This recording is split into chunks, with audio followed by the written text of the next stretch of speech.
تخيل تبقى قادر على التنبؤ بالمستقبل وتتخذ قراراتك وتحل مشكلاتك باستخدام الآلات الذكية. دي هي قوة الذكاء الاصطناعي. السلام عليكم في حلقة جديدة من حلقات سيف لتبسيط الذكاء الاصطناعي.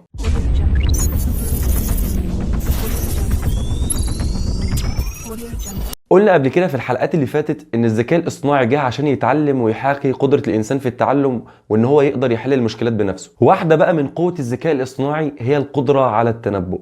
فكر فيها كده اكنك معاك بلورة سحرية بتقولك ايه اللي هيحصل في المستقبل. طبعا دي خرافة، ولكن في الذكاء الاصطناعي نقدر نبني بلورتنا الخاصة باستخدام البيانات وخوارزميات الذكاء الاصطناعي. الامر بالظبط عامل اكنك معاك بلورة فائقة الذكاء تقدر تعالج كميات هائلة من البيانات وتعمل لك تنبؤات بدقة عالية. طب ازاي الاي اي هيتنبأ؟ التنبؤ في الذكاء الاصطناعي بيشتغل عن طريق ان احنا نبني الموديل بتاعنا وندربه على مجموعة كبيرة من البيانات ونعرفه هيتعلم على ايه وهيتوقع ايه. وعشان نبسط المواضيع خلينا ناخد مثال. شركة سوبر ستور هي شركة عندها مول كبير جدا بيبيع بالتجزئة، والمفروض الفترة اللي جاية انها تشتري منتجات تقدر بالملايين. فعلشان ما تخسرش فلوسها بدأت تسأل سؤال: ازاي تعرف المنتجات اللي العملاء هيشتروها الفترة اللي جاية وهيشتروها بكميات قد ايه؟ وطبعا عشان نجاوب على السؤال ده احتاجنا نستخدم الذكاء الاصطناعي. فتعال نشوف حلينا السؤال ده ازاي او جاوبنا على السؤال ده ازاي. اول حاجه لما اتكلمنا مع الشركه لقينا ان الشركه كانت بتجمع بيانات من العملاء على مدار الاربع سنين اللي فاتوا.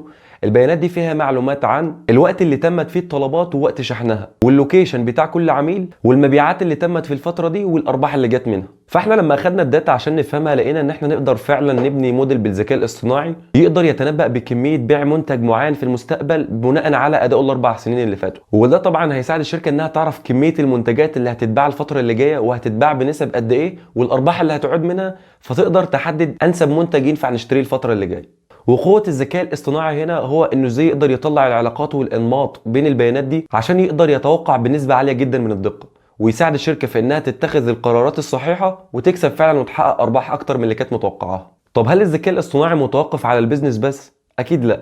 تعال اقول لك امثلة سريعة على ازاي ممكن نستخدم التنبؤ في الرعاية الصحية والسيارات والمدن الذكية. ممكن نستخدم التنبؤ في الرعاية الصحية عشان نتنبأ باحتمالية اصابة مريض بمرض مزمن معين زي مرض القلب والسكري كده.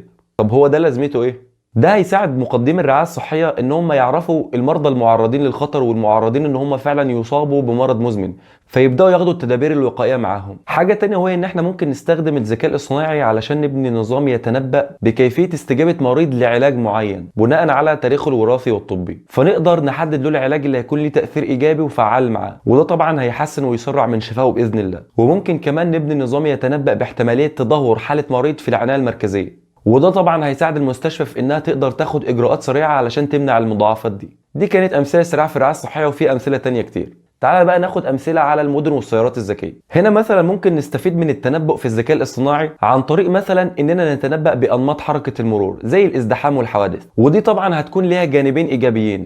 اول جانب في السيارات ذاتيه القياده هي ان السياره هتعرف فعلا المنطقه المزدحمه وتبدا تبعد عنها.